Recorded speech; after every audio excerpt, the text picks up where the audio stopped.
प्रिय विद्यार्थियों, अनिल जज्बाती का प्यार भरा नमस्कार। आज हम मजदूरी और प्रेम सरदार पूर्ण सिंह का प्रसिद्ध निबंध के बारे में जानेंगे। सबसे पहले हम सरदार पूर्ण सिंह के बारे में जानते हैं। इनका जन्म सन 1881 ईस्वी में हुआ था। 17 फरवरी 1881 ईस्वी में हुआ था। एबटाबाद में हुआ था, जो वर्तमान में पाकिस्तान में है। सरदार पूर्ण सिंह हिंदी के मूर्धन्य निबंधकार थे। हिंदी, अंग्रेजी और उर्दू के मर्मज्ञ विद्वान सरदार पूर्ण सिंह के निबंधों में हृदय के सच्चे उद्गार, भाव, कल्पनाएं, विचार थे। आध्यात्मिकता व चमत्कारिता की भरमार मिलती है। वे पैसे से शिक्षक होने के कारण अध्यापक पूर्ण सिंह के नाम से प्रसिद्ध थे। देखिएगा, सरदार पूर्ण सिंह थे। इनका जन्म एबटाबाद में हुआ था, जो वर्तमान में पाकिस्तान में है। इन्होंने हिंदी, अंग्रेजी और उर्दू भाषाओं के जानकार थे। सरदार पूर्ण सिंह के जो निबंध हैं, उनमें उद्गार, अच्छे भाव मिलते हैं, कल्पनाएं मिलती हैं, व चमत्कारिता की भरमार मिलती है। सरदार पूर्ण सिंह पेशे से वकील थे। इनको देशभक्त भी कहा जाता है, शिक्षाविद भी कहा जाता है, अध्यापक भी कहा जाता है, वैज्ञानिक एवं लेखक भी कहा जाता है सरदार पूर्ण सिंह को।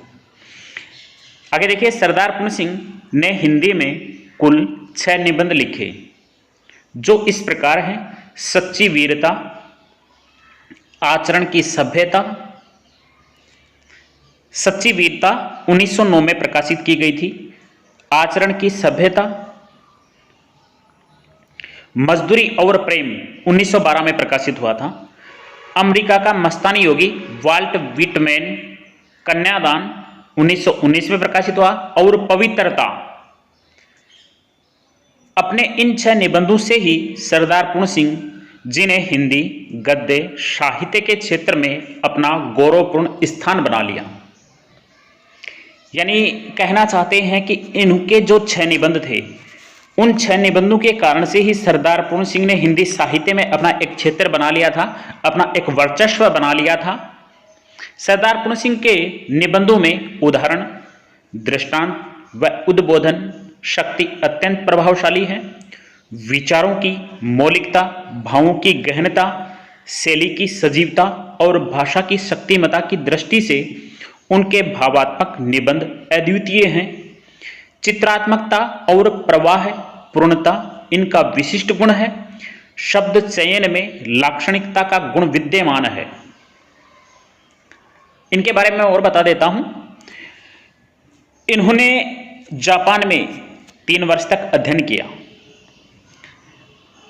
और अपने जापानी साथियों के साथ भारत जापानी क्लब की स्थापना की।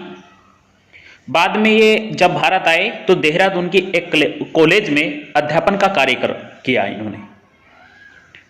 इन्होंने थंडरिंग डॉन पत्रिका का संपादन भी किया था।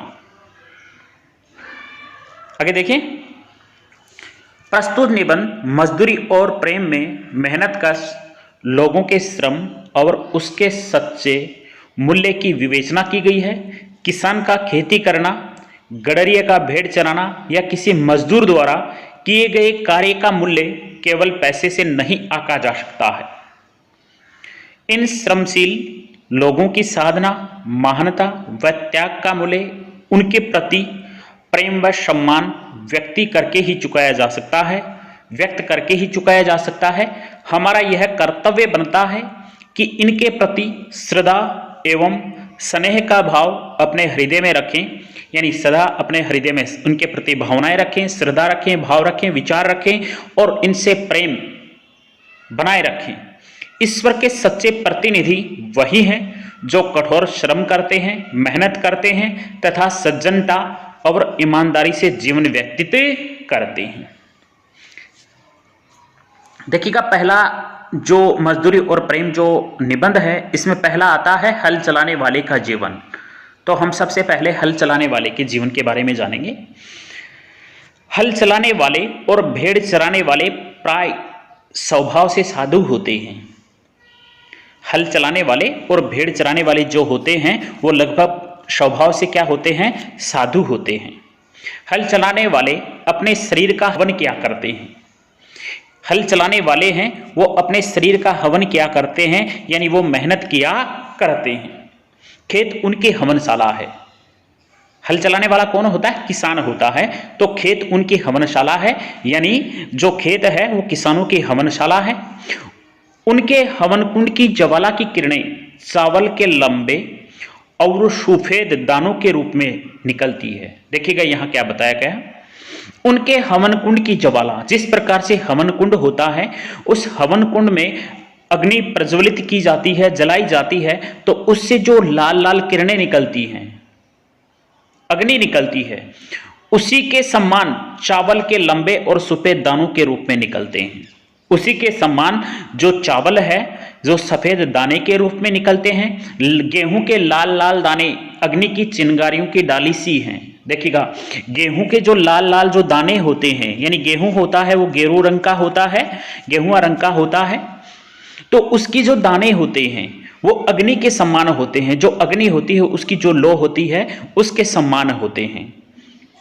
मैं जब कभी अनार के फूल और फल देखता हूं, लेखक कह रहा है मैं जब कभी अनार के फूल और फल देखता हूं तब मुझे बाग के मालिक का रुधिर याद आ जाता है। लेखक कह रहा है कि जब मैं कभी फल अनार के फूल व फल देखता हूं, बाग बगीचे में जाता हूं तो फूल और फल देखता हूं, तब मुझे माली के रुधिर की याद आती है, क्योंकि उन्होंने वहां बहुत मेहनत की है। उसकी मेहनत के कण जमीन में गिरकर उगे हैं और हवा तथा प्रकाश की सहायता से मीठे फलों के यहां पर पहले प्रश्न देख लेते हैं। देखिएगा सबसे पहला प्रश्न यहीं पर बनता है, हल चलाने वाले का जीवन में पहला जो प्रश्न बनता है वो यहीं से बनता है। हल चलाने वाले व भेड़ चराने वाले प्राय स्वभाव से साधु होते हैं, बताइए। फिर से प्रश्न बोल रहा हूं, हल चलाने वाले व भेड़ चराने वाले प्राय स्वभाव से साधु होते हैं, बताइए। उत्तर होगा हल चलाने वाले व भेड़ चराने वाले प्राय स्वभाव से साधु होते हैं, क्योंकि जिस प्रकार से साधु होता है वो सज्जन होता है,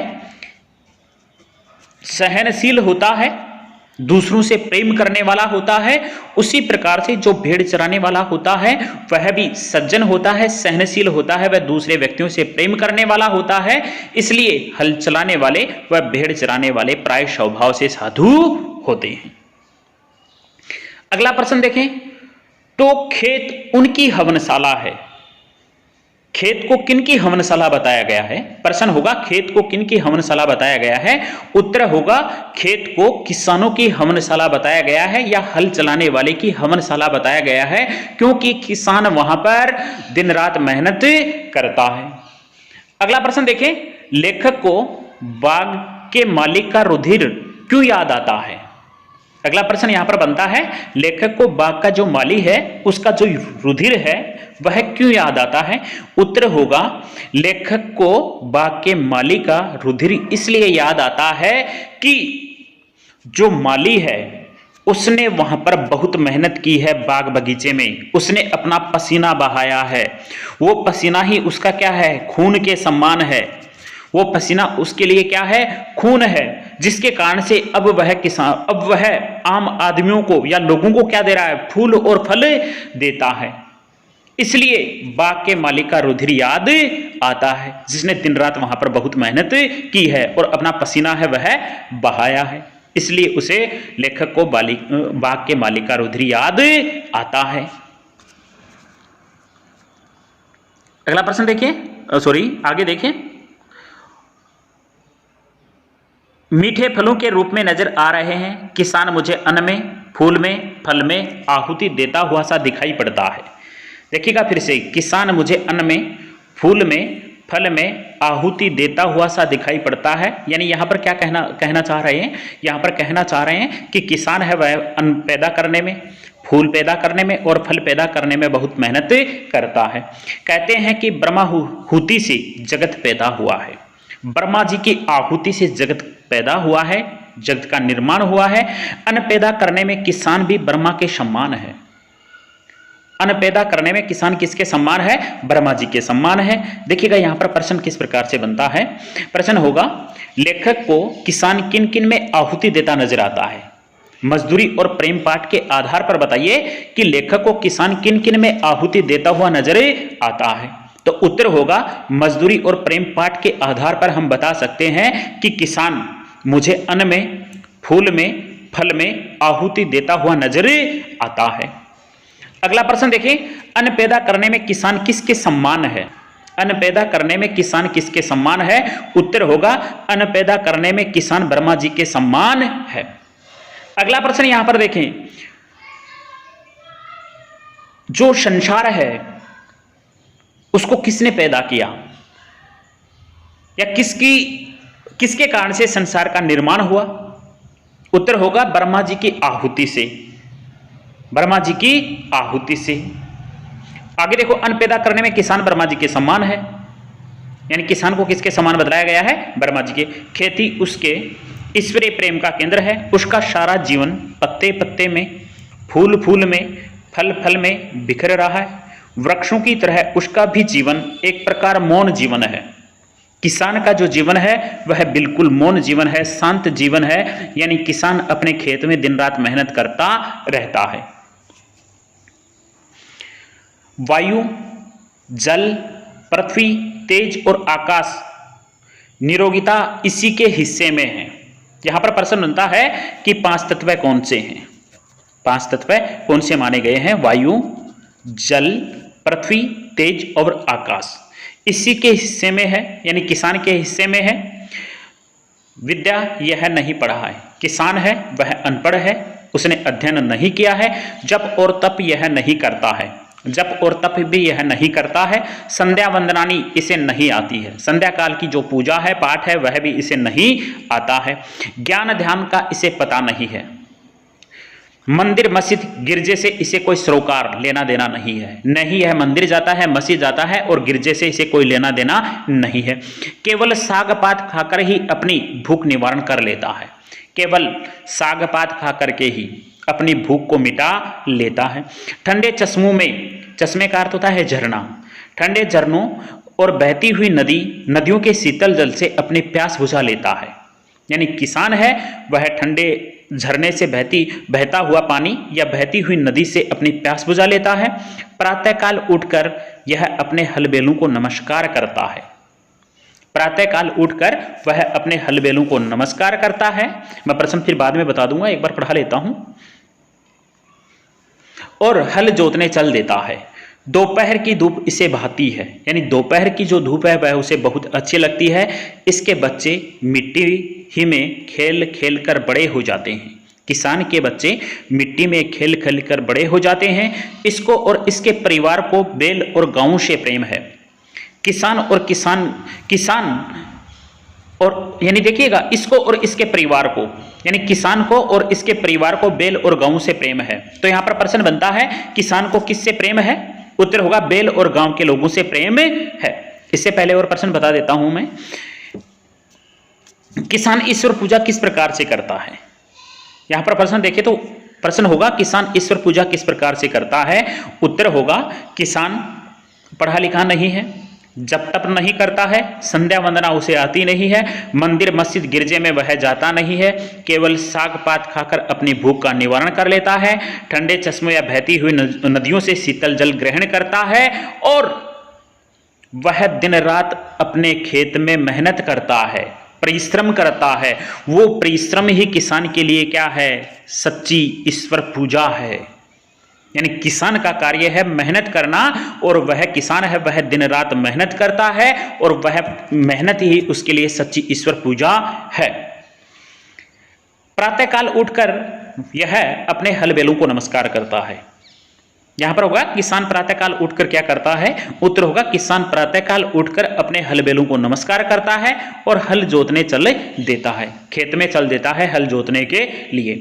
दोपहर की धूप उसे अच्छी लगती है, इसके बच्चे मिट्टी में खेल खेल कर बड़े हो जाते हैं। इसको और इसके परिवार को गांव से प्रेम है। किसान व किसान को किससे प्रेम है? किसान व किसान के परिवार वालों को किससे प्रेम है? उत्तर होगा, गांव व बैल व गायों से प्रेम है, उनकी यह सेवा करता है। पानी बरसाने वाले की दर्शनार्थ आंखें नीले आकाश की ओर उठती हैं। नैनों की भाषा में यह प्रार्थना करता है, यानी आंखों ही आंखों में यह प्रार्थना करता है। साई और प्रातः, दिन और रात विधाता इसके हृदय में अचिंतनीय और अद्भुत आध्यात्मिक भावों की वृष्टि करता है। यदि कोई इसके घर आ जाता है तो यह उनको मृदु वचन, मीठी वाणी में बोलता है, मीठे जल और अन्न से तृप्त करता है। वह उनसे मीठी वाणी में बोलता है, मीठा जल पिलाता है और उन्हें भोजन करवाता है। धोखा या किसी को नहीं देता है। यदि इसको कोई धोखा दे भी दे तो इसे ज्ञान नहीं होता है, क्योंकि इसकी खेत हरी भरी है, गाय इसकी दूध देती है, स्त्री इसकी आज्ञाकारिणी है, आज्ञा मानने वाली है, मकान इसका पुण्य और आनंद का स्थान है। पशुओं को चराना, नहलाना, खिलाना, पिलाना, उसके बच्चों की अपने बच्चों की तरह सेवा करना, खुले आकाश के नीचे उसके साथ रातें गुजार देना स्वाध्याय से कम है। देखिएगा यहां पर प्रश्न बनता है, बता देता हूं मैं। किसान के घर अगर कोई व्यक्ति आता है तो वह किस प्रकार से उसका सत्कार करता है, या प्रश्न होगा किसान अतिथि सत्कार किस प्रकार से करता है। किसान है वह अतिथि सत्कार किस प्रकार से करता है। उत्तर होगा किसान के घर पर अगर कोई अतिथि आ जाता है तो उसे वह बड़े प्रेम से मीठी वाणी बोलता है, मीठा जल पिलाता है और भोजन से तृप्त करता है, उससे प्रेम भरी बातें करता है। इस प्रकार से किसान अतिथि सत्कार करता है। यहां देखिए लिखा हुआ है मृदु वचन, मीठे जल और अन्न से तृप्त करता है। आगे अगला प्रश्न देखें तो अगला प्रश्न है किसान धोखा या किसी को नहीं देता है। किसान को अगर कोई धोखा देता है लेकिन यह किसी को नहीं देता है, ऐसा क्यों? क्योंकि इसकी खेती है वह हरी भरी है, गाय इसकी दूध देती है, स्त्री है वह इसकी आज्ञाकारिणी है, मकान इसका पुण्य और आनंद का स्थान है, यानी यह अपने परिवार में ही डूबा रहता है। आगे देखिए, खुले आकाश के नीचे उसके साथ रातें गुजार देना क्या स्वाध्याय से कम है? दया, वीरता, प्रेम जैसा इन किसानों में देखा जा सकता है। देखिएगा यहां पर एक विशेषता बताइए, किसानों में क्या देखा जा सकता है? उत्तर होगा दया, वीरता और प्रेम इन जैसे किसानों में देखा जा सकता है। यानी किसानों में दया होती है, वीरता होती है और प्रेम किसानों में ही देखा जा सकता है, अन्यत्र मिलने का नहीं, दूसरे स्थान पर नहीं मिलता है। गुरु नानक ने ठीक ही कहा है, भोले भाव मिले रघुराई। यानी देखिए भोले भाले किसानों को ईश्वर अपने खुले दीदार का दर्शन देता है। भोले भाव मिले रघुराई का इसका तात्पर्य होगा भोले भाले किसानों को ईश्वर अपने खुले दीदार का दर्शन देता है। यहां पर प्रश्न बनता है भोले भाव मिले रघुराई किसने कहा था? उत्तर होगा भोले भाव मिले रघुराई गुरु नानक देव ने कहा था। अगला प्रश्न देखें, भोले भाव मिले रघुराई से क्या तात्पर्य है? उत्तर होगा भोले भाव मिले रघुराई से तात्पर्य है कि ईश्वर भोले भाले किसानों को ही अपने दर्शन देता है जो बिल्कुल भोले होते हैं और अपने कार्य में लगे रहते हैं, सदा अपने कार्य को ही कार्य समझते हैं, दिन रात मेहनत करते हैं और कभी भी किसी को झूठ नहीं बोलते हैं, कभी भी किसी से बेईमानी नहीं करते हैं। उन्हीं को ईश्वर अपने खुले दीदार देता है, खुले दर्शन देता है। आगे देखिए, उनकी फूस की छतों में सूर्य और चंद्रमा छन छन कर उनके बिस्तरों पर पड़ते हैं। यानी किसान है वो गरीब होता है, किसान के पास घर नहीं होता है, तो सूर्य और चंद्रमा की जो किरणें हैं वो उनके बिस्तरों पर पड़ती रहती हैं। ये प्रकृति के जवान साधु हैं। प्रकृति के जवान साधु किसे बताया गया है? किसानों को बताया गया है। जब कभी मैं इन बेमुकुट के गोपालों के दर्शन करता हूं, बेमुकुट के गोपाल यानी ये राजा महाराजा नहीं है, बेमुकुट हैं, इनके पास किसी प्रकार का मुकुट नहीं है, मेरा सिर स्वयं झुक जाता है। जब मुझे किसी फकीर के दर्शन होते हैं तब मुझे मालूम होता है कि नंगे सिर, नंगे पांव, एक टोपी सिर पर, एक लंगोटी कमर में, एक काली कमली, कमली का अर्थ होता है कंबल, कंधे पर एक लंबी लाठी हाथ में लिए हुए, गांवों का मित्र, बेलों का हमजोली, पक्षियों का हमराज, महाराजाओं का अन्नदाता, बादशाहों को ताज पहनाने, और सिंहासन पर बिठाने वाला, भूखों और नंगों का पालने वाला, समाज के पुष्प दयान का माली और खेतों का वाली जा रहा है। देखिएगा एक बार फिर से और देख लीजिएगा यहाँ पर क्या कहा गया है। ये प्रकृति के जवान साधु हैं।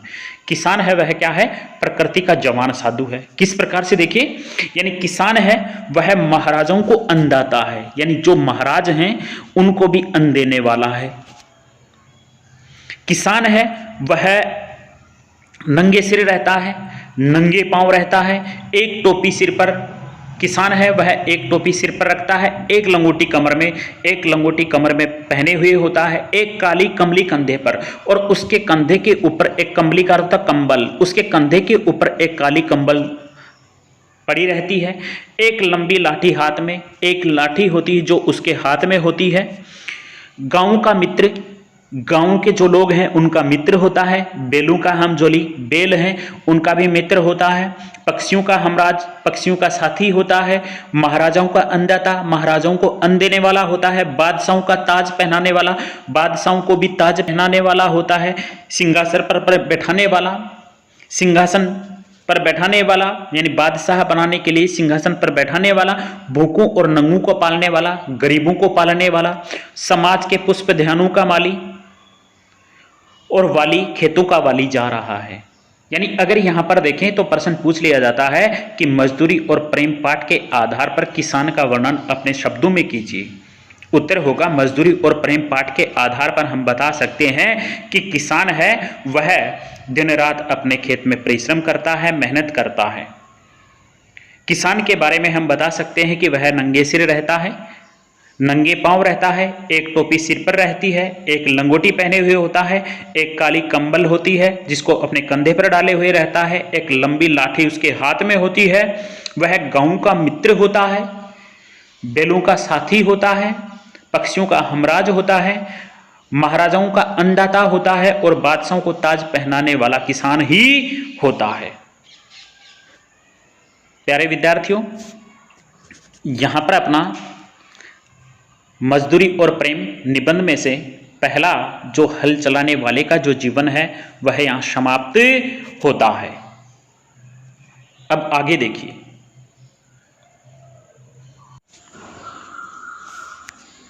प्रिय विद्यार्थियों, अब आगे देखिए गडरिये का जीवन। देखिएगा, एक बार मैंने एक बूढ़े गडरिये को देखा। घना जंगल है, हरे हरे वृक्षों के नीचे उसकी सफेद का होता सफेद ऊन वाली भेड़ें अपना मुंह नीचे किए हुए कोमल कोमल पत्तियां खा रही थी। देखिएगा, लेखक कहना चाहता है कि एक बार मैंने एक बूढ़े गडरिये को देखा। गडरिया कैसा था? बूढ़ा था। वह जंगल में था, हरे हरे वृक्षों के नीचे उसकी जो सफेद जो भेड़ थी वह नीचे मुंह करके कोमल कोमल पत्तियां खा रही थी। गडरिया बैठा आकाश की ओर देख रहा था। जो गडरिया था वह बैठा हुआ था और आकाश की तरफ देख रहा था। गडर ऊन काटता जाता था और वह भेड़ों की ऊन है वह काटता जाता था। उसकी आंखों में प्रेम लाली छाई हुई थी। यानी गडरिया था, उसकी आंखों में प्रेम की लाली छाई हुई थी, अर्थात उसकी आंखों में देखकर ऐसा प्रतीत हो रहा था जैसे कि वह भेड़ों से बहुत प्रेम करता हो। वह निरोगिता की पवित्र मदिरा में मस्त हो रहा था। वह निरोग था, स्वच्छ था और प्रेम की मदिरा में मदमस्त हो रहा था। बाल उसके सारे सफेद हैं, यानी उसके जो बाल हैं वो भी कैसे हो गए थे? सफेद थे। और क्यों न हो सफेद भेड़ों का मालिक जो ठहरा। देखिएगा लेखक ने क्या कहा है, और क्यों ना हो उसके बाल सफेद, क्योंकि वह सफेद भेड़ों का जो मालिक ठहरा। यहां उसने उपमा दे दी, परंतु उसके कपोलों से लाली फूट रही थी, उसके गालों से लाली फूट रही थी। बर्फानी देशों में मानो वह विष्णु के समान क्षीर सागर में लेटा है। बर्फानी देशों में मानो विष्णु के समान क्षीर सागर में लेटा है। किसान के इसके लिए गडरिये के लिए बतलाया गया है। उसकी प्यारी स्त्री उसके पास रोटी पका रही है। उसकी दो जवान कन्याएं उसके साथ जंगल जंगल भेड़ चराती घूमती हैं। अपने माता पिता और भेड़ों को छोड़कर उन्होंने किसी को और को नहीं देखा।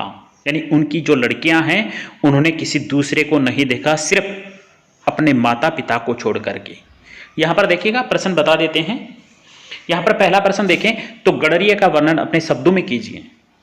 पहला प्रश्न होगा गडरिया का वर्णन अपने शब्दों में कीजिए। उत्तर होगा कि गडरिया था वह बूढ़ा था, गडरिया बूढ़ा था और उसके जो बाल थे वह सफेद हो गए थे।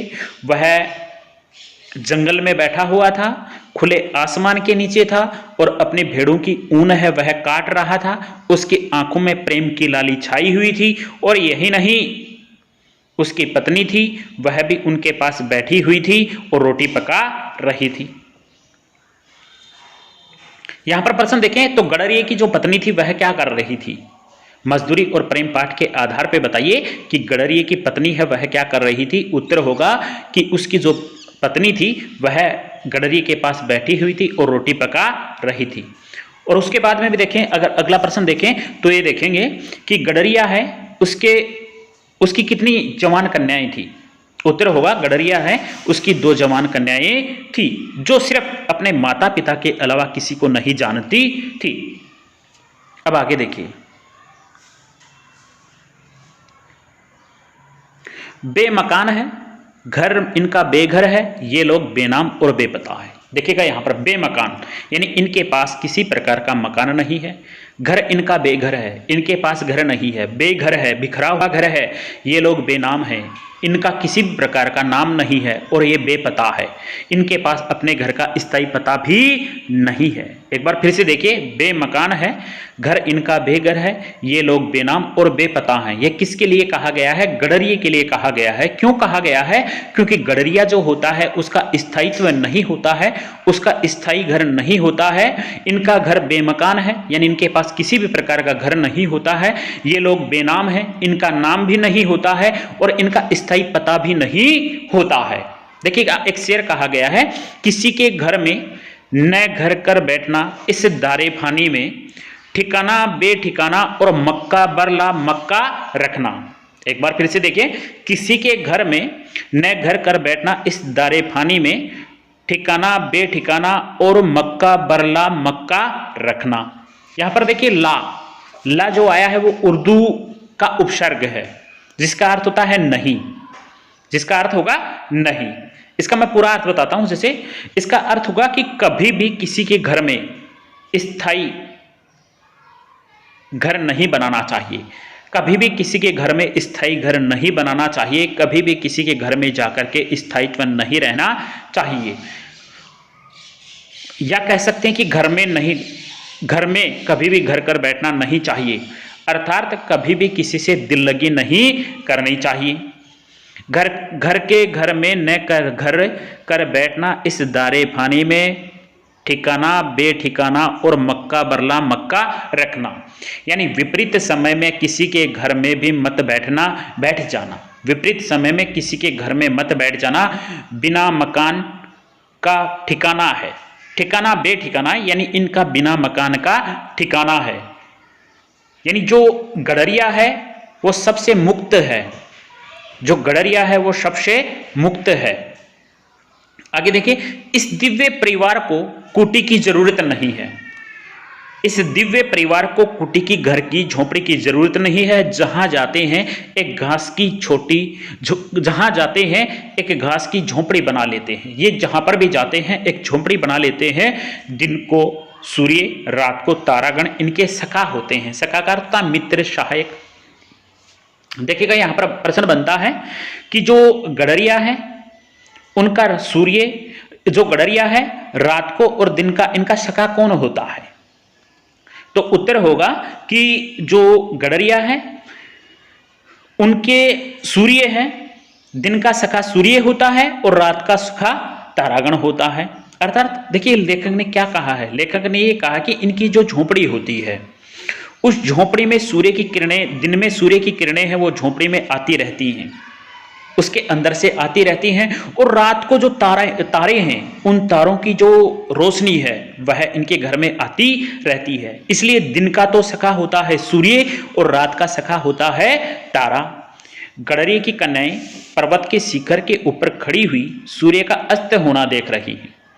मैंने पहले ही बताया कि गडरिया जो है उसकी 2 जवान कन्याएं हैं जो सूर्य का अस्त होना देख रही हैं। उनकी सुनहली किरणें इसके लिए लावण्य मुख पर पड़ रही हैं। सूर्य की जो किरणें हैं वो उनके सुंदर मुख के ऊपर पड़ रही हैं। यह सूर्य को देख रही हैं और वह इसको देख रहा है।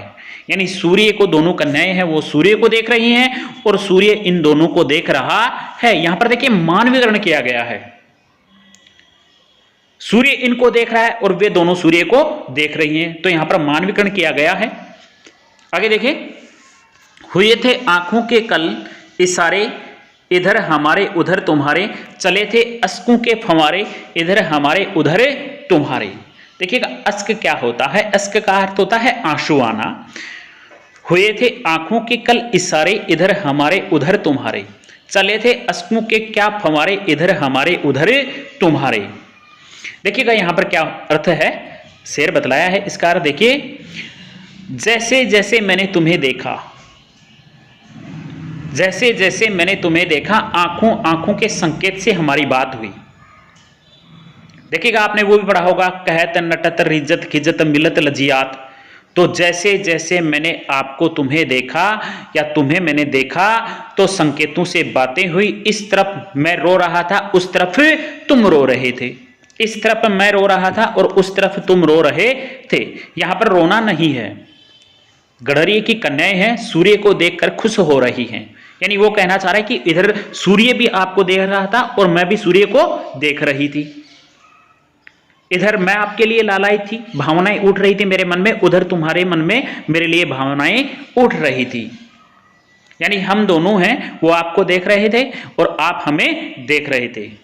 बोलता कोई भी नहीं, सूर्य उसकी व्यवस्था की पवित्रता पर मुग्ध है और वह आश्चर्य के अवतार सूर्य की महिमा के तूफान में पड़ी नाच रही है। यानी बोल कोई भी नहीं रहा था, न तो सूर्य बोल रहा था और न लड़कियां बोल रही थी। इनका जीवन बर्फ की पवित्रता से पूर्ण और वन की सुगंध से सुगंधित है। गडरिये का जो जीवन है वह बर्फ की पवित्रता से पूर्ण है और वन की सुगंधी से सुगंधित है। इनका मुख, शरीर और अंतकरण हृदय सुफेद है। यानी इनके मन में किसी प्रकार का पाप नहीं है, गलत भावना नहीं है। इनकी बर्फ, पर्वत और भेड़ सफेद हैं। बर्फ है जो सफेद होती है, पर्वत है, पर्वत के ऊपर जो बर्फ जमती है वह भी सफेद होती है और भेड़ भी कैसी हैं, सफेद हैं। यानी इनकी जो भेड़ है वह भी सफेद हैं और जो पर्वत हैं वह भी सफेद हैं और जो बर्फ होती है वह भी सफेद होती है। अर्थात इनके मन में किसी भी प्रकार का कोई पाप नहीं है। अपनी सफेद भेड़ों में यह परिवार शुद्ध सफेद ईश्वर के दर्शन करता है। यानी उसे अपनी भेड़ों में ही ईश्वर के दर्शन होते हैं। आगे देखिए, जो खुदा को देखना हो तो मैं देखता हूं तुमको, मैं देखता हूं तुमको, जो खुदा को देखना हो। देखिएगा यहां पर क्या बताया, जो खुदा को देखता हूं। अगर मैं ईश्वर को देखता हूं तो देखता हूं तुमको। अगर मैं ईश्वर को देखता हूं तो ईश्वर में मुझे कौन दिखाई देता है, तुम दिखाई देते हो। मैं देखता हूं तुमको। अगर मैं तुम्हें देखता हूं तो खुदा को देखना है। अगर मैं तुम्हें देखता हूं तो तुम्हारे अंदर मुझे कौन नजर आता है, खुदा यानी ईश्वर नजर आता है। भेड़ों की सेवा ही इनकी पूजा है। भेड़ों की सेवा ही इनकी पूजा है। यहां पर प्रश्न बनता है, भेड़ों की सेवा ही किनकी पूजा है? उत्तर होगा गडरिया की या गडरिये के परिवार की पूजा है।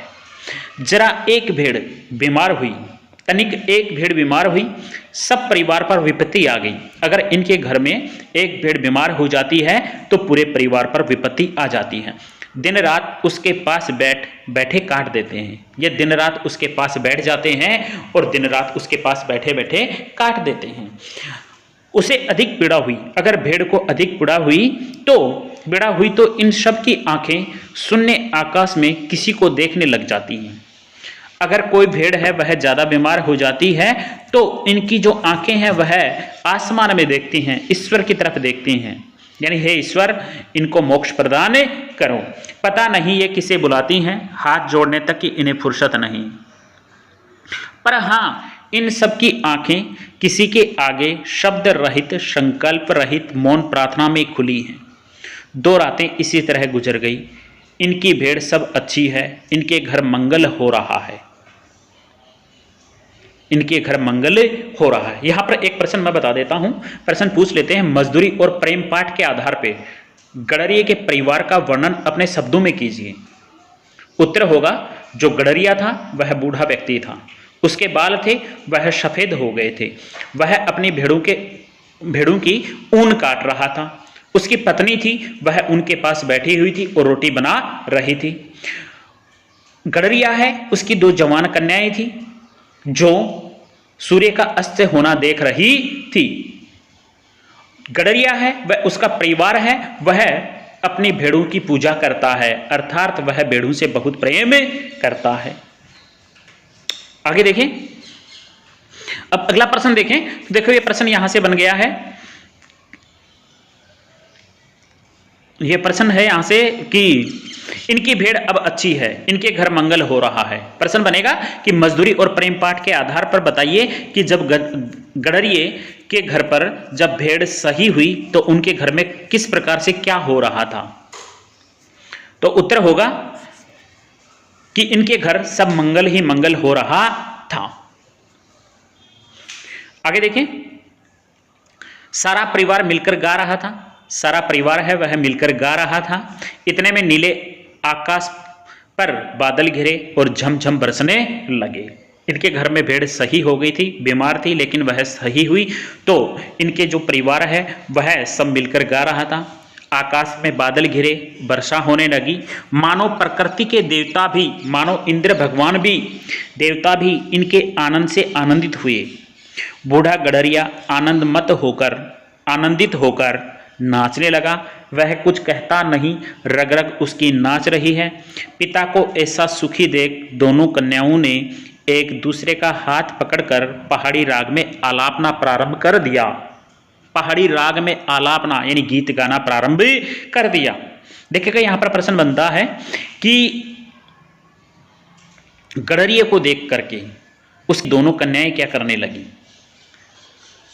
सबसे बड़ी बात है कि गडरिया है, उनकी भेड़ जब सही हुई तो गडरिया नाचने लगा।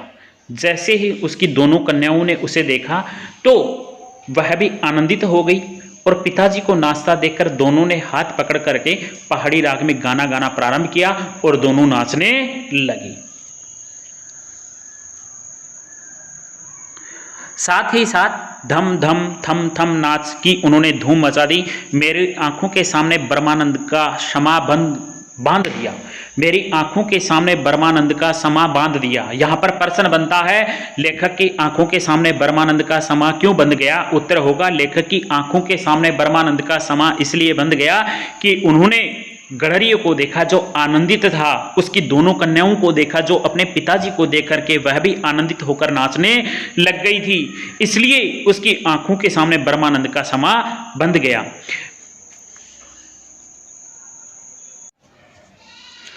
मैंने उससे कहा, भाई अब मुझे भी भेड़ दो, ऐसे ही मूक जीवन से मेरा भी कल्याण होगा। विद्या को भूल जाऊं तो अच्छा है, मेरी पुस्तकें खो जाएं तो उत्तम है। ऐसा होने से कदाचित इस वनवासी परिवार की तरह मेरे दिल के नेत्र खुल जाएं और ईश्वरीय झलक देख सकूं। देखिएगा यहाँ पर प्रश्न आता है कि लेखक ने ऐसा क्यों कहा, भाई अब मुझे भी भेड़ दो। मेरे पास मेरा भाई खड़ा था, मैंने उससे कहा भाई अब मुझे भी भेड़ दो। ऐसा क्यों कहा? ऐसा इसलिए कहा कि जो गडरिया था वह स्वतंत्र था, अनपढ़ था, विद्या का उसे आती नहीं थी, लेकिन उसने ईश्वरीय दर्शन किए थे। वह स्वतंत्र था और जो लेखक था वह पढ़ा लिखा था, लेकिन उसको सिर्फ विद्या का अध्ययन किया था, उसने पुस्तकों का अध्ययन किया था। अब वह पुस्तक भी उसे गलत लगने लगी। और यही नहीं, जो पंडित थे उन पंडितों की जो बातें हैं वह सारहीन लगने लगी। उसमें किसी प्रकार का सार नहीं था, अर्थहीन थी। इसलिए उसने ऐसा कहा कि भाई मुझे भी क्या दो, भेड़ दो। आगे देखिए, ऐसा होने से आगे देखिए, चंद्र और सूर्य की विस्मृति ज्योति में जो वेदगान हो रहा है उसे इस गडरिये की कन्याओं की तरह मैं सुन तो न सकूं, परंतु कदाचित प्रत्यक्ष देख सकूं। कहते हैं ऋषियों ने भी इनको देखा ही था, सुना न था।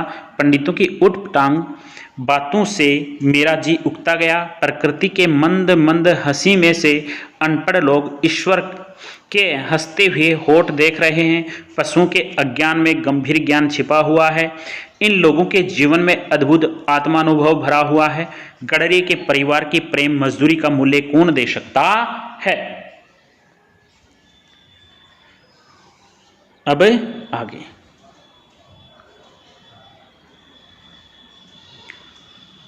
मजदूर की मजदूरी देखिएगा।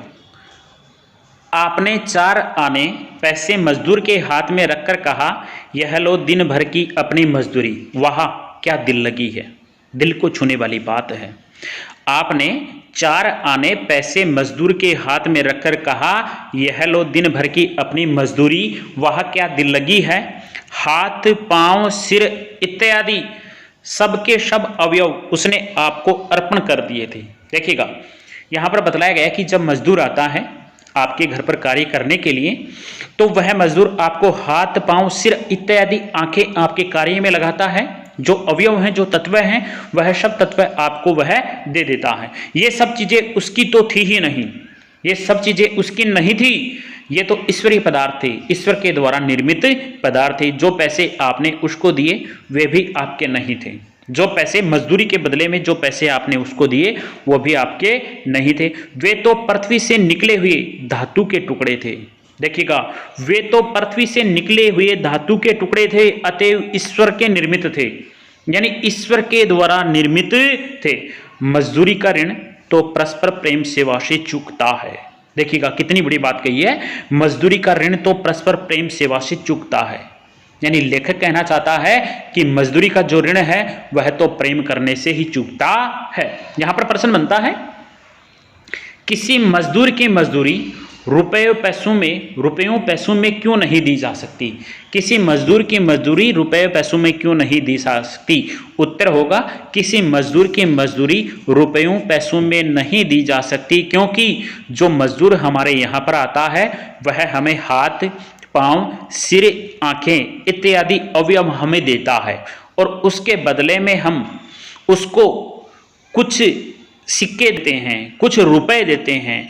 जो रुपए भी हमारे नहीं हैं, वो भी किसके हैं, ईश्वर के द्वारा निर्मित हैं। अर्थात लेखक के अनुसार, या लेखक कहते हैं कि मजदूर की मजदूरी देना है तो उससे प्रेम भाव से दो, अर्थात उससे प्रेम करो जिससे कि वह खुश हो, और वो ही उसके लिए क्या है, मजदूरी है। अन्न धन देने से नहीं, वे तो दोनों ही ईश्वर के हैं। अन्न धन देने से भी नहीं, वे तो दोनों ही ईश्वर के हैं। अन्न धन वही बनाता है, अन्न भी वही बनाता है, और धन भी ईश्वर ही बनाता है। जल भी वही देता है, जल है, जल को भी ईश्वर ही देता है। एक जिल्द साज ने मेरी पुस्तक की जिल्द बांध दी। जिल्द पता है, पुस्तक के ऊपर एक आवरण होता है, कवर होता है। एक जिल्द साध ने, जिल्द साध होता है जिल्द चढ़ाने वाला व्यक्ति, जिल्द साध ने मेरी एक पुस्तक की जिल्द बांध दी। मैं तो इससे मजदूर को कुछ भी नहीं दे सका, यानी मैं उस व्यक्ति को कुछ भी नहीं दे सका, परंतु उसने उम्र भर के लिए एक विचित्र पुस्तक मुझे दे डाली। जीवन भर के लिए एक विचित्र पुस्तक उसने मुझे दे डाली। जब कभी मैंने उस पुस्तक को उठाया, मेरे हाथ जिल्द साज के हाथ पर जा पड़ते हैं। पुस्तक देखते ही मुझे जिल्द साज की याद आ जाती है। देखिएगा यहाँ पर प्रश्न बनता है कि लेखक को जिल्द साज की याद कब आती है। उत्तर होगा, लेखक को जिल्द साज की याद तब आती है जब वह पुस्तक को उठाता है, क्योंकि जिल्द साज ने पुस्तक के ऊपर जिल्द चढ़ाते समय उसको अपने हाथों से स्पर्श किया था। तो जैसे ही वह उनको स्पर्श करता है, छूता है, तो लेखक को जिल्द साज की याद आ जाती है। वह मेरा आमरण मित्र हो गया, वह मेरा आमरण मृत्यु तक मित्र हो गया। पुस्तक हाथ में आते ही मेरे अंतःकरण में रोज भरत मिलाप का समा बंध जाता है। देखिएगा, पुस्तक हाथ में आते ही मेरे अंतःकरण में रोज भरत मिलाप का समा बंध जाता है। आगे देखिए, गाढ़े की एक कमीज एक अनाथ विधवा सारी रात बैठकर सीती है। सर्दी की एक कमीज एक अनाथ विधवा सारी रात बैठकर सिलती है। साथ ही साथ वह अपने दुख पर रोती है। साथ ही साथ वह औरत है, वह अपने दुखों पर रोती है।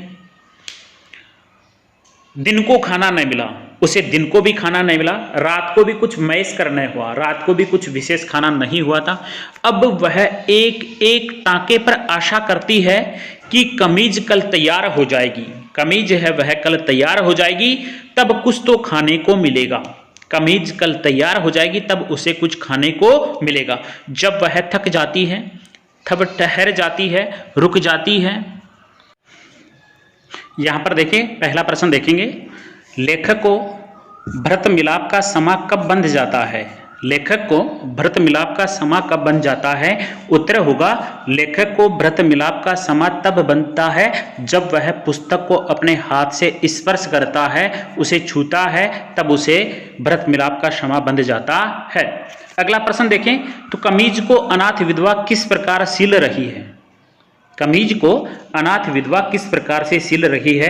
उत्तर होगा, गाढ़े की एक कमीज को अनाथ विधवा सारी रात बैठकर सिल रही है, साथ ही साथ वह अपने दुखों पर रोती है। उसका सोचना था दिन को भी खाना नहीं मिला था, रात को भी कुछ विशेष नहीं हुआ था। अब एक एक टाँके पर आशा करती है कि कल कमीज तैयार हो जाएगी तो उसे खाने को मिल जाएगा। जब वह थक जाती है तो रुक जाती है। आगे देखें, सुई हाथ में लिए हुए है, कमीज घुटने पर भिजी हुई है, उसकी आंखों की दशा उस आकाश की जैसी है जिसमें बादल बरसकर अभी अभी बिखरे हुए हैं। यानी क्या बतलाया गया है कि जो औरत है, विधवा औरत है, उसके हाथ में सुई है, कमीज है वह घुटनों तक भिजी हुई है, उसकी आंखों की दशा है वह इस प्रकार से है जैसे वह अभी अभी रोकर रुकी हो। खुली आंखें ईश्वर के ध्यान में लीन हो रही हैं। कुछ काल के उपरांत, कुछ समय के पश्चात हे राम कहकर उसने फिर सीना शुरू कर दिया। कुछ समय के पश्चात हे राम कहकर के वह फिर से सिलना प्रारंभ कर देती है। इस माता और इस बहन की सिली हुई कमीज मेरे लिए मेरे शरीर का नहीं, मेरी आत्मा का वस्त्र है। इसका पहनना मेरी तीर्थ यात्रा है। देखिएगा, मेरी आत्मा का वस्त्र है, इसका पहनना मेरी तीर्थ यात्रा है। यहाँ पर देखो, मेरी आत्मा का वस्त्र है, इसका पहनना मेरी तीर्थ यात्रा है, प्रश्न भी बनता है। तो इसका उत्तर होगा कि लेखक का सोचना है कि वह औरत है, वह रात को भी उसे कुछ ज़्यादा खाना नहीं मिला था, दिन को कुछ विशेष नहीं हुआ है। और यही नहीं, अगर मैं उस औरत की जो सिली हुई कमीज है, उस कमीज को मैं लेऊंगा, पहन करूंगा, ग्रहण करूंगा, तब उस औरत को जो पैसे मिलेंगे उस पैसे से वह भोजन कर पाएगी। इसलिए इसका पहनना मेरी तीर्थ यात्रा के समान है। इस कमीज में उस विधवा के सुख, दुख, प्रेम और पवित्रता के मिश्रण में मिली हुई जीवन रूपनी गंगा की बाढ़ चली जा रही है। यानी इस कमीज में उस विधवा के सुख दुख का मिश्रण है, प्रेम और पवित्रता का मिश्रण है, और यही नहीं, जीवन रूपनी गंगा की बाढ़ चली जा रही है। यानी जीवन रूपी जो दुख, कष्ट हैं, पीड़ाएं हैं, दुख हैं, वो सभी इसमें समाहित हैं। ऐसी मजदूरी और ऐसा काम प्रार्थना, संध्या और नमाज से क्या कम है? शब्दों से तो प्रार्थना हुआ नहीं करती, ईश्वर तो कुछ ऐसी ही मूक प्रार्थनाएं सुनता है और तत्काल सुनता है। प्रेम मजदूरी। देखिएगा, यहाँ पर एक प्रश्न और बनता है कि जो विधवा है वह कुछ समय के पश्चात फिर से कमीज सिलना प्रारंभ कर देती है, या विधवा जो कमीज सिल रही है तो उसका वर्णन अपने शब्दों में कीजिए। उत्तर होगा, सुई हाथ में लिए हुए है, सुई हाथ में लिए हुए है, कमीज घुटनों पर बिछी हुई है, उसकी आंखों की दशा उस आकाश की जैसी है जिसमें बादल बरसकर अभी अभी बिखरे हुए हैं। यानी लेखक क्या कहना चाहता है? लेखक कहना चाहता है कि जो कमीज है वह कमीज घुटने तक बिछी हुई है, हाथ में सुई है, और यही नहीं, वह अभी अभी रोकर रुकी है। आगे देखें, प्रेम मजदूरी। मुझे तो मनुष्य के हाथ से बने हुए कामों में उनकी प्रेममय पवित्र आत्मा की सुगंध आती है। देखिएगा, लेखक ने क्या कहा है? लेखक ने कहा कि मनुष्य जो भी कार्य करता है, अपने हाथों से जो कार्य करता है, उसमें पवित्र आत्मा की सुगंध होती है। अर्थात जो कार्य करता है उस कार्य में एक अलग ही महत्व, उस कार्य का अलग ही महत्व होता है, उसकी पहचान होती है। राफेल एक प्रसिद्ध चित्रकार था। राफेल आदि के चित्रित चित्रों में उनकी कला कुशलता को देख इतनी सदियों के बाद भी अंतःकरण मन के सारे भावों का अनुभव होने लगा। देखिएगा, राफेल है वह प्रसिद्ध चित्रकार था और उसके जो चित्र थे वह वास्तव में सजीव के समान चित्र थे। सजीव यानी जीवित प्रतीत होते थे। उसके जो चित्र थे वह जीवित प्रतीत होते थे। केवल चित्र का ही दर्शन नहीं, किंतु साथ ही उसमें छिपी हुई चित्रकार की आत्मा तक के दर्शन होते हैं। देखिएगा, यही नहीं, उसके चित्र ही नहीं, उसके अंदर छिपी हुई जो चित्रकार की जो चित्रकारिता है उसके भी दर्शन होते हैं। परंतु यंत्रों की सहायता से, यंत्र यानी कैमरे की सहायता से बने हुए फोटो निर्जीव प्रतीत होते हैं। उनमें और हाथ के चित्रों में उतना ही भेद है जितना कि बस्ती और शमशान में। देखिएगा क्या बतलाया गया है, उनमें और हाथ के चित्रों में उतना ही भेद है जितना बस्ती जो होती है वह सजीव होती है, शमशान जो होता है वह निर्जीव होता है। तो देखिएगा यहां पर प्रश्न बनता है, राफेल के चित्र और कैमरे के चित्रों में क्या अंतर है। राफेल के चित्र और कैमरे के चित्रों में क्या अंतर है, या यंत्रों के चित्रों से क्या अंतर है। उत्तर होगा, राफेल के जो चित्र हैं वह प्रेममय पवित्र आत्मा की झलक देते हैं। यानी राफेल के चित्रों में उसकी आत्मा की झलक प्रतीत होती है। दूसरा देखें तो इसे, राफेल के चित्रों में उसकी कार्य कुशलता का पता चलता है। उसके बाद में अंतःकरण जो शब्द आया था, राफेल के चित्रों में अंतःकरण यानी मन के भावों का अनुभव होता है। उस आगे देखें तो राफेल के जो चित्र हैं, जब वह चित्र बनाता है तो उसकी चित्रकारिता का पता चलता है, और कैमरे के जो चित्र होते हैं उनमें कार्य कुशलता का पता नहीं चलता है।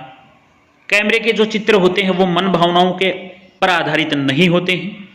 कैमरे के जो चित्र होते हैं वो शमशान के समान होते हैं, अर्थात निर्जीव होते हैं। परंतु जो राफेल के चित्र हैं वो बस्ती के समान होते हैं, यानी सजीव होते हैं। आगे देखें, हाथ की मेहनत से चीज में जो रस भर जाता है वह भला लोहे के द्वारा बनाई हुई चीज में कहाँ। जिस आलू को मैं स्वयं बोता हूँ, स्वयं पानी देता हूँ, जिसके इर्द गिर्द की घास पात खोदकर मैं साफ करता हूँ, उस आलू में जो रस मुझे आता है वह टीन के बंद किए हुए अचार मुरबे में नहीं आता है। देखिएगा लेखक ने क्या कहा है, लेखक ने कहा कि मनुष्य जब कार्य करता है, अगर कोई आलू उगाता है तो उस आलू में वह पानी देता है, उसकी साफ सफाई करता है,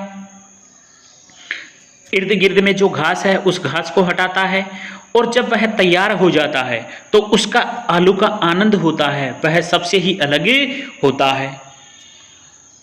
मेरा विश्वास है जिस चीज में मनुष्य के प्यारे हाथ लगते हैं उसे हृदय का प्रेम और मन की पवित्रता सूक्ष्म रूप से मिल जाती है।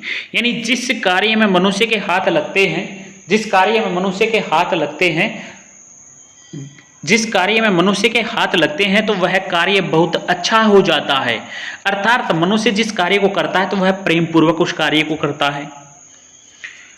मन की पवित्रता सूक्ष्म रूप से मिल जाती है और उसमें मुर्दे को जिंदा करने की शक्ति आ जाती है। यानी मनुष्य जब कार्य करता है तो उसके जो हाथ लगते हैं तो उस हाथ लगने के कारण से या उसके अच्छे कार्य के कारण से जो मुर्दा व्यक्ति होता है उस मुर्दा व्यक्ति को भी वह क्या कर सकता है, जीवित कर सकता है।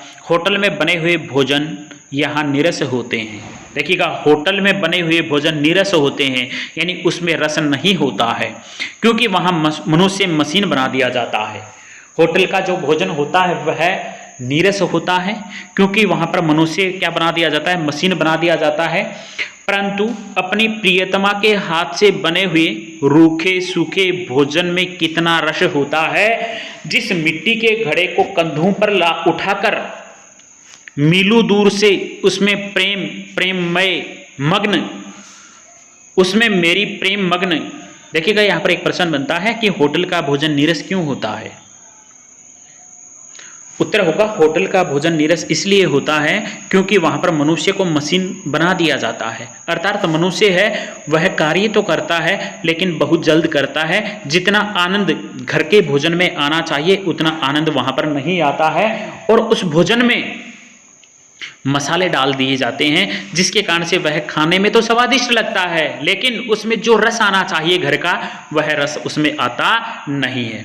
यहाँ पर लेखक फिर आगे बता रहा है कि उसकी जो प्रियतमा है, उसकी जो प्रेमिका है, उसकी जो पत्नी है, वह बहुत दूर से घड़ों को कंधों पर उठा करके मील दूर से उसमें मेरी प्रेम मग्न प्रियतमा ठंडा जल भर लाती है, यानी मेरी प्रियतमा है वह ठंडा जल लेकर आती है। उस लाल घड़े का जल मैं जब पीता हूँ तब जल क्या पीता हूँ, अपनी प्रेयसी का प्रेमामृत का पान करता हूँ। देखिएगा क्या कहना चाह रहा है लेखक, कहना चाह रहा है कि मेरी जो प्रियतमा है वह बहुत दूर से जल लाती है, उस जल को जब मैं ग्रहण करता हूँ तो वह जल वास्तव में बहुत स्वादिष्ट होता। जो प्रेम प्याला पीता हूँ उसके लिए शराब क्या वस्तु है, जो प्रेम में प्याला मैं पीता हूँ उसके लिए शराब भी कोई वस्तु नहीं है, यानी शराब भी उसके सामने तुच्छ है। प्रेम से जीवन सदा गदगद रहता है, प्रेम करने से मनुष्य का जो जीवन है वह सदा प्रसन्न रहता है, खुश रहता है। मैं अपनी प्रेयसी की ऐसी प्रेम भरी, रस भरी, दिल भरी सेवा का बदला क्या कभी दे सकता हूँ। लेखक कह रहा है कि क्या मैं अपनी प्रेयसी की प्रेम भरी, रस भरी, दिल भरी सेवा का बदला क्या कभी दे सकता हूँ। उधर प्रभात ने अपने सफ़ेद किरणों से अंधेरी रात पर सफ़ेद सी चिटकारी, इधर मेरी प्रेयसी मैना अथवा कोयल की तरह अपने बिस्तर से उठी। देखा क्या बतलाया गया है, यहाँ पर बतलाया गया है कि जैसे जैसे सुबह होती है, किरणें निकलती हैं, धरती के ऊपर किरणें अपना प्रकाश फैलाती हैं, मेरी प्रेयसी सुबह उठती है, मैना अथवा कोयल की तरह अपने बिस्तर से उठ जाती है। उसने गाय का बछड़ा खोला, दूध की धारा से अपना कटोरा भर लिया, गाते गाते अन्न को अपने हाथों से पीसकर सफ़ेद आटा बना लिया। इस सफ़ेद आटे से भरी हुई छोटी सी टोकरी, सिर पर एक हाथ में दूध से भरा हुआ लाल मिट्टी का कटोरा, दूसरे हाथ में मक्खन की हांडी। जब मेरी प्रिया घर की छत के नीचे इस तरह खड़ी होती है तब वह छत के ऊपर की श्वेत प्रभा से अधिक आनंददायक, बलदायक, बुद्धिदायक जान पड़ती है। अधिक आनंददायक, बलदायक, बुद्धिदायक जान पड़ती है। उस समय वह उस प्रभा से अधिक रसीली, अधिक रंगीली, जीती जागती, चैतन्य और आनंदमयी प्रातःकालीन शोभा सी लगती है। मेरी प्रिया अपने हाथ से चुनी हुई लकड़ियों को अपने दिल से चुराई हुई चिनगारी से लाल अग्नि में बदल देती है।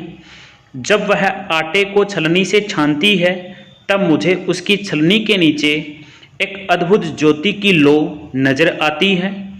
जब वह उस अग्नि के ऊपर मेरे लिए रोटी बनाती है तब उसके चूल्हे के भीतर मुझे जो पूर्व दिशा की नभो लालिमा से अधिक आनंददायिनी लालिमा दिखाई पड़ती है।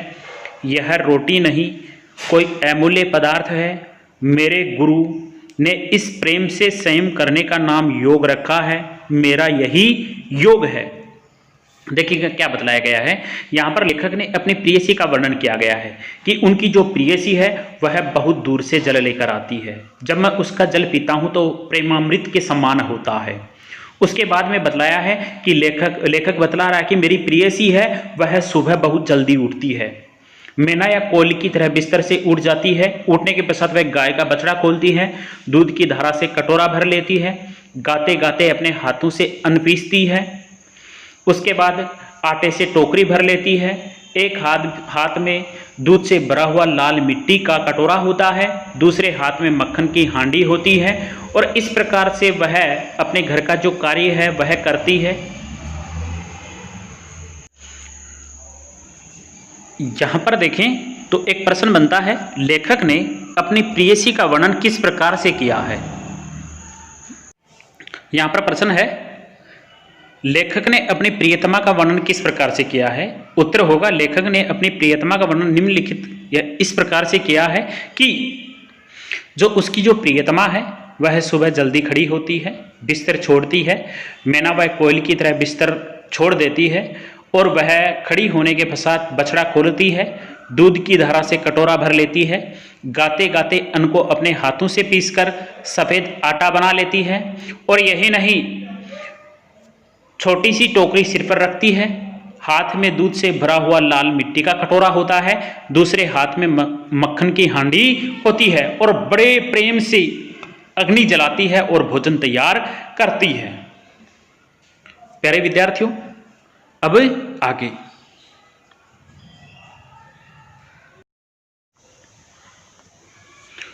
प्रिय विद्यार्थियों, अनिल जज्बाती का प्यार भरा नमस्कार। हम पढ़ रहे थे मजदूरी और प्रेम, सरदार पूर्ण सिंह का प्रसिद्ध निबंध। इसी निबंध में आज हम पढ़ने जा रहे हैं मजदूरी और कला। देखिएगा, आदमियों की तिजारत करना मूर्खों का काम है। आदमी की पहचान करना मूर्खों का काम है। सोने और लोहे के बदले मनुष्यों को बेचना मना है। सोने और लोहे के बदले मनुष्यों को बेचना मना है। आजकल यहाँ पर भाव लिखा लेकिन हाथ है, हाथ की कलों का दाम तो हजारों रुपए है, परंतु मनुष्य कौड़ी के 100 बिकते हैं। देखिएगा, समझिएगा, लेखक कहना चाहता है कि सोने और लोहे के बदले मनुष्यों को बेचना मना है। वर्तमान में सोने या लोहे के बदले मनुष्यों को बेचा जाता है। यह सही है, क्योंकि जो कुछ राज्य ऐसे हैं जहां पर भुखमरी है, गरीबी है, तो वे अपना लालन पालन करने के लिए कुछ लोगों को बेच देते हैं। जैसे मैं अभी आपको बता दूं, जैसे राजस्थान के जो लोग हैं, किसी की शादी नहीं होती है तो वे लोग बहुत से राज्यों में जाकर के, अलग अलग राज्यों में जाकर के अपनी शादी करवा कर आते हैं। तो यानी मनुष्य है वह लोहे या सोने की वस्तुओं के बदले बिक जाता है, यानी मनुष्य है वह पैसे से बिक जाता है। और यही नहीं, हाथ की कला के दाम तो हजारों रुपए है। अगर मनुष्य हाथ से कार्य करता है तो उस कार्य का जो रुपया है वह हजारों रुपए है, परंतु मनुष्य कौड़ी के 100 बिकते हैं। किंतु मनुष्य है वह कौड़ी के 100 बिकते हैं, यानी मनुष्य है उसका कोई मूल्य नहीं है। सोने और चांदी की प्राप्ति से जीवन का आनंद नहीं मिल सकता है। सोना प्राप्त करने से और चांदी प्राप्त करने से जीवन का आनंद नहीं मिल सकता है। सच्चा आनंद तो मुझे मेरे काम में मिलता है। देखिएगा, लेखक ने क्या कहा है। लेखक ने कहा कि सच्चा आनंद मुझे कब मिलता है, यानी जब मैं अपना कार्य करता हूं तब मुझे सच्चा आनंद मिलता है। मुझे अपना काम मिल जाए तो फिर स्वर्ग प्राप्ति की इच्छा नहीं। अगर मुझे अपना कार्य मिल जाता है तो मुझे स्वर्ग की प्राप्ति की भी इच्छा नहीं होती है। मनुष्य पूजा ही सच्ची ईश्वर पूजा है। देखिएगा, लेखक ने क्या क्या कहा है, मनुष्य पूजा ही सच्ची ईश्वर पूजा है। ऐसा क्यों कह रहा है मनुष्य पूजा ही सच्ची ईश्वर पूजा है? लेखक ने ऐसा क्यों कहा है? लेखक ने ऐसा इसलिए कहा है क्योंकि वर्तमान में मनुष्य एक दूसरे से ईर्ष्या करता है, द्वेष की भावना रखता है, एक दूसरे से जलता है। मनुष्य को ऐसा नहीं करना चाहिए, क्योंकि मंदिर और गिरजे में क्या रखा है? मंदिर में और गिरजे में कुछ नहीं रखा है। ईंट पत्थर चूना कुछ भी हो, आज से हम अपने ईश्वर की तलाश मंदिर, मस्जिद, गिरजा और पोथी में न करेंगे। यानी हम ईश्वर को खोजने जाते हैं कहां पर? मंदिर मस्जिद में जाते हैं, गिरजे में जाते हैं, पुस्तकों में खोजते हैं, लेकिन ईश्वर वहां नहीं मिलता है। ईश्वर कहां मिलेगा? ईश्वर तो मनुष्य के सच्चे प्रेम से मिलेगा।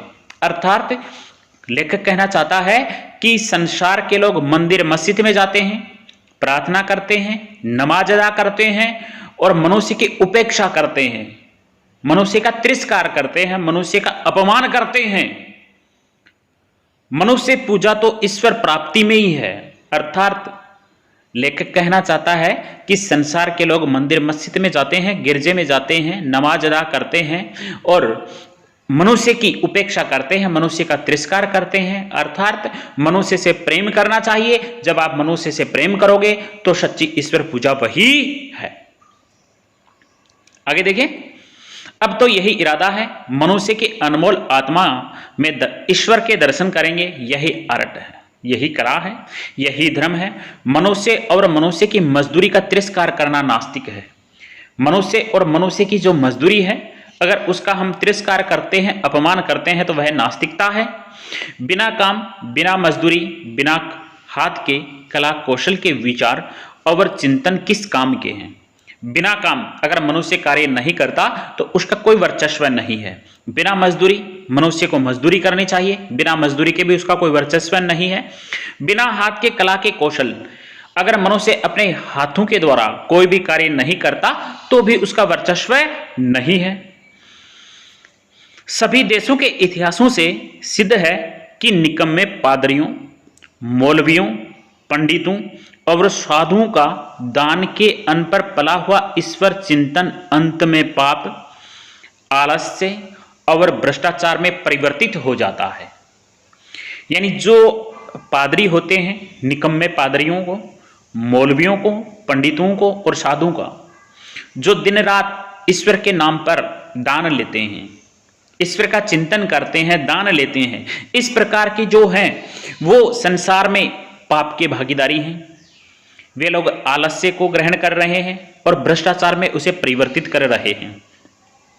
जिन देशों में हाथ और मुंह पर मजदूर की धूल नहीं पड़ने पाती, वे धर्म और कला कौशल में कभी उन्नति नहीं कर सकते हैं। वे कभी भी ऊंचे नहीं उठ सकते हैं, चाहे वह धर्म हो, कला कौशल हो, उसमें कभी भी उन्नति प्राप्त नहीं कर सकते हैं। पद्मासन निकम्मे सिद्ध हो चुके हैं, जो आसन है वो भी निकम्मे सिद्ध हो चुके हैं। वही आसन ईश्वर प्राप्ति करा सकते हैं, जिनसे जोतने, बोने, काटने और मजदूरी का काम लिया जाता है। देखिएगा, पद्मासन निकम्मे सिद्ध हो चुके हैं, वही आसन ईश्वर प्राप्ति करा सकते हैं। यानी वही आसन है जो ईश्वर को प्राप्त कर सकते हैं, जिनसे जोतने, कार्य को करने का, जोतने का, बोने का, खेत को बोने का, काटने का और मजदूरी का काम लिया जाता है। लकड़ी, ईंट और पत्थर को मूर्तिमान करने वाले लुहार, लकड़ी, ईंट और पत्थर को मूर्ति में परिवर्तित करने वाले लुहार, बढ़ई, मेमार भी एक जाति होती है, तथा किसान आदि वैसे ही पुरुष हैं जैसे कवि, महात्मा, योगी आदि हैं। जिस प्रकार से कवि होता है वो कविता लिखता है, महात्मा सत्य वाणी बोलता है, अच्छे मार्ग पर चलाता है, योगी, और यही नहीं, उसी प्रकार से जो लुहार है उसका कार्य होता है, बढ़ई होता है उसका कार्य होता है, मेमार होता है उसका भी कार्य होता है।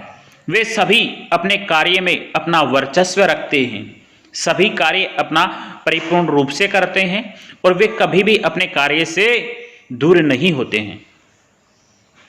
निकम्मे रहकर मनुष्य की चिंतन शक्ति थक गई है। देखिएगा, घर बैठे बैठे कह सकते हैं, निकम्मे बैठे बैठे कह सकते हैं। जो लोग निकम्मे रहते हैं उन मनुष्य की चिंतन शक्ति है, सोचने की जो शक्ति है वह थक गई है। बिस्तरों और आसनों पर सोते हुए और बैठे बैठे मन के घोड़े हार गए, मन के घोड़े हार गए। यहां पर आता है कि मन के घोड़े हार जाना से क्या तात्पर्य होता है, तो इसका अर्थ होगा मन का विचार करने की शक्ति खत्म हो गई। मन जो सोच रहा है वह सोचने की शक्ति खत्म हो गई, अर्थात मन ठीक तरह से कार्य नहीं कर रहा है या मन ठीक तरह से सोच नहीं रहा है। सारा जीवन निचड़ चुका है, शौपन पुराने हो चुके हैं। आजकल की कविता में नयापन नहीं है। देखिएगा लेखक क्या कहना चाह रहा है, आजकल की जो कविता है उस कविता में नयापन नहीं है, उसमें पुराने जमाने की कविताओं की पुनरावृत्ति मात्र है। पुनरावृत्ति का अर्थ फिर से दोहरा देना, यानी पुराने जमाने की जो कविताएं हैं उन्हीं कविताओं को फिर से दोहराया जा रहा है।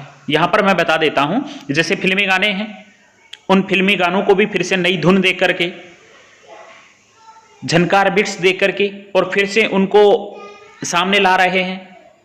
जमाना देखता है और उस पर मोहित हो जाता है। तो उसी प्रकार से जो कविताएं हैं वो पुरानी कविताएं हैं, लेकिन फिर से जमाने में उनकी पुनरावृत्ति करके उनको फिर से दोहराया जा रहा है।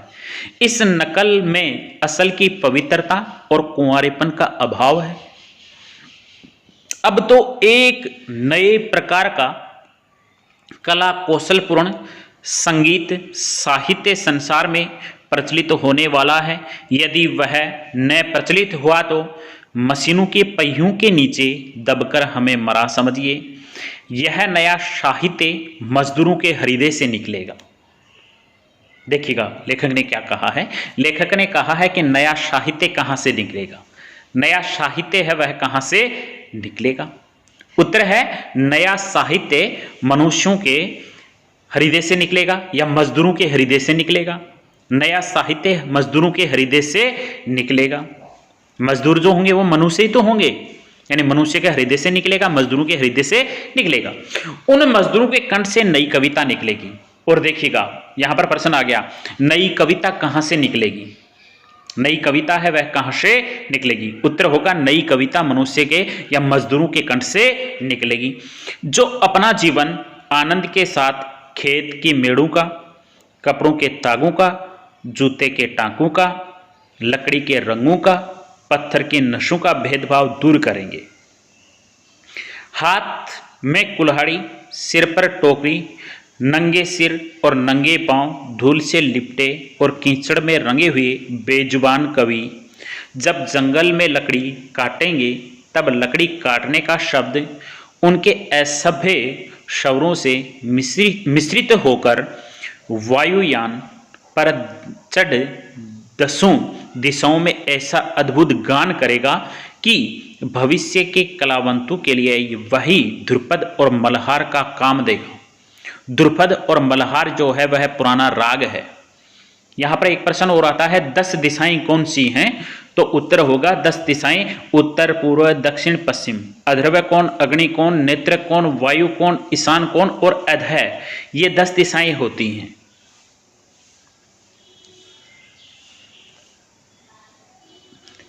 उसके बाद में मैं बताऊं वही ध्रुपद और मल्हार का काम देगा। ध्रुपद और मल्हार क्या है, पुराने राग हैं। चरखा काटने वाली स्त्रियों के गीत संसार के सभी देशों के कौमी गीत होंगे, एकता के गीत होंगे। यहां पर प्रश्न होगा सभी देशों के कौमी गीत किनके होंगे, तो उत्तर होगा चरखा काटने वाली स्त्रियों के गीत संसार के सभी देशों के कौमी गीत होंगे। मजदूरों की मजदूरी ही यथार्थ पूजा होगी। मजदूरों की जो मजदूरी है उसकी यथार्थ पूजा होगी। कलारूपी धर्म की तभी वृद्धि होगी, तभी नए कवि पैदा होंगे, तभी नए ओलियों का उद्भव होगा। परंतु ये सब के सब मजदूरी के दूध में पलेंगे। धर्म, योग, शुद्धाचरण, सभ्यता और कविता आदि के फूल इन्हीं मजदूर ऋषियों के उद्यान में प्रफुल्लित होंगे। प्रफुल्लित होता है खिलेंगे, यानी उन्हीं ऋषि मुनियों के उद्यान में खिलेंगे, उन्हीं के बगीचे में वो खिलेंगे। यहां पर देखिएगा ईश्वर किन आसनों से प्राप्त किया जा सकता है। ईश्वर किन आसनों से प्राप्त किया जा सकता है, तो मैं आपको बता देता हूं। यहां पर बतलाया गया था कि पद्मासन निकम में सिद्ध हो चुके हैं। वही आसन ईश्वर प्राप्ति कर सकते हैं, या ईश्वर प्राप्ति तभी होगी जब मनुष्य अपने कार्य को कार्य समझेगा। वह खेत जोतेगा, खेत को काटेगा, यानी मनुष्य कार्य करेगा। जिस प्रकार से लूहार, बढ़ई, मेमार अपना कार्य करते हैं, जिस प्रकार से एक कवि, महात्मा और योगी अपना कार्य करता है, उसी प्रकार से जब मनुष्य कार्य करेगा तो ईश्वर प्राप्ति होगी। अब आगे देखें,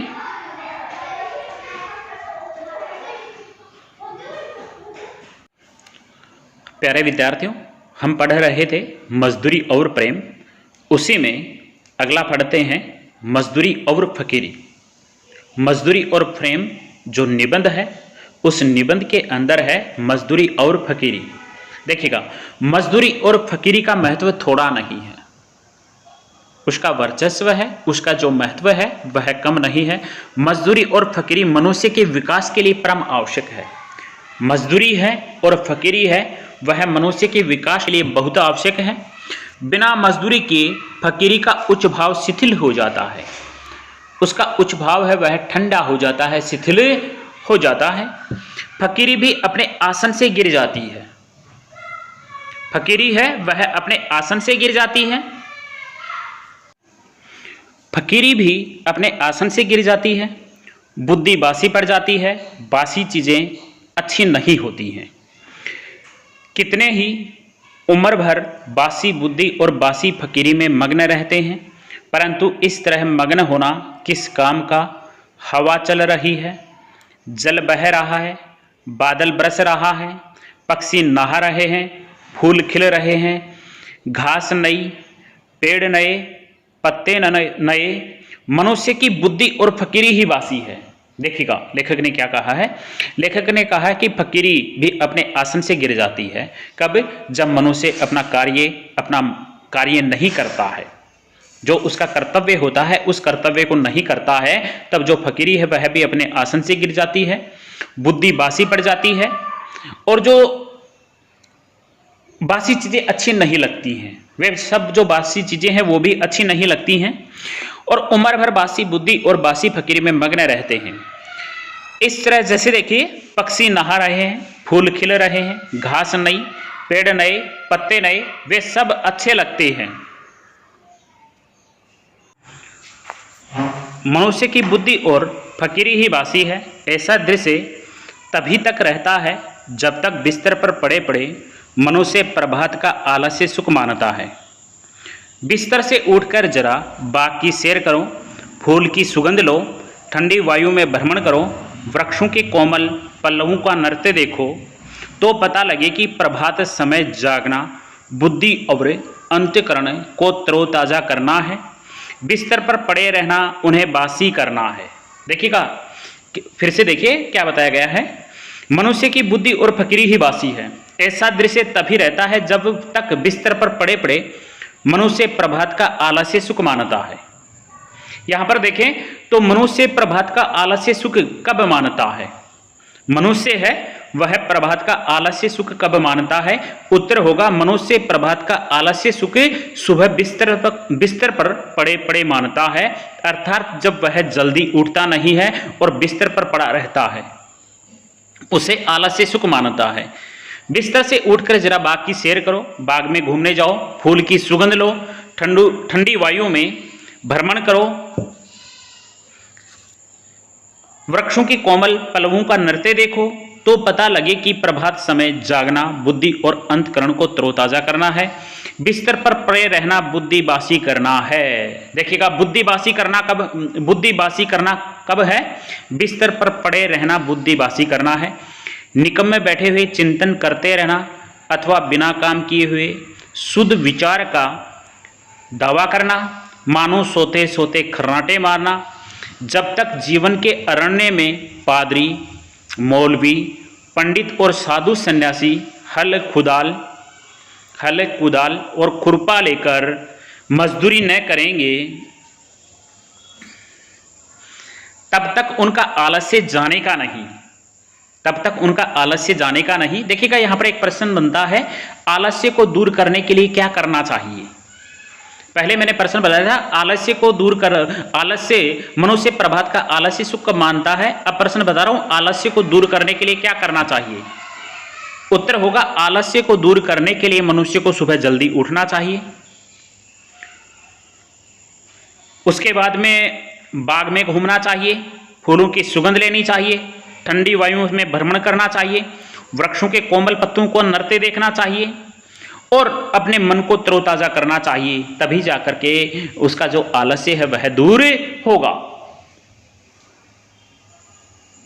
आगे देखिए, जब तक जीवन के अरण्य में पादरी, मौलवी, पंडित और साधु सन्यासी हल, कुदाल और खुरपा लेकर मजदूरी न करेंगे, तब तक उनका आलस्य जाने का नहीं। जब तक उनका मन और उनकी बुद्धि अनंत काल बीत जाने तक मलिन मानसिक जुआ खेलती ही रहेगी। उनका चिंतन बासी, उनका ध्यान बासी, उनकी पुस्तकें बासी, उनका लेख बासी, उनका विश्वास बासी और उनका खुदा भी बासी हो गया है। यानी जब तक मनुष्य सुबह उठेगा नहीं जल्दी, प्रभात में जल्दी उठेगा नहीं, तो तब तक उनका जो चिंतन है वह भी बासी होगा, उनका ध्यान भी बासी होगा, उनकी जो पुस्तकें हैं वह भी बासी होगी, उनका जो लेख है वह भी क्या होगा, बासी होगा। इसमें संदेह नहीं कि साल के गुलाब के फूल भी वैसे ही जैसे पिछले साल के थे। इसमें किसी प्रकार का संदेह नहीं कि जो फूल होते हैं वो उसके समान ही होते हैं जो पिछले साल के थे, परंतु इस साल वाले ताजे हैं। अंतर यही है कि इस साल के जो गुलाब हैं वो ताजे हैं, इनकी लाली नई है, इनकी सुगंध भी इन्हीं की अपनी है। जीवन के नियम पलटते हैं, वे सदा एक से ही रहते हैं, परंतु मजदूरी करने से मनुष्य का एक नया और ताज़ा खुदा नजर आने लगता है। लेखक कहना चाहता है कि मनुष्य को मजदूरी करनी चाहिए। जब मनुष्य मजदूरी करेगा तो इसमें एक ताज़ा खुदा नजर आएगा, ईश्वर नजर आएगा। गेरुए वस्त्रों की पूजा क्यों करते हैं? गिरजे की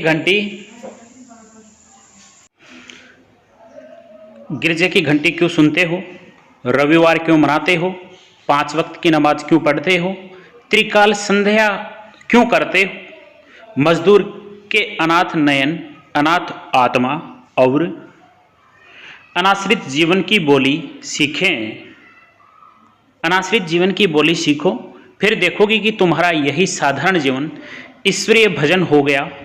मजदूरी तो मनुष्य के समष्टिक रूप का व्यष्टिक रूप परिणाम है, छोटे से रूप का बड़ा रूप परिणाम है।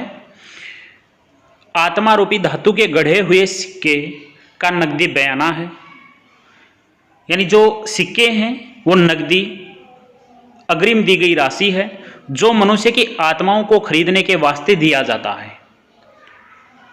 यानी पैसा है वह मनुष्य को खरीदने के लिए दिया जाता है, किसी वस्तु को खरीदने के लिए दिया जाता है, मनुष्य को भी खरीदने के लिए दिया जाता है।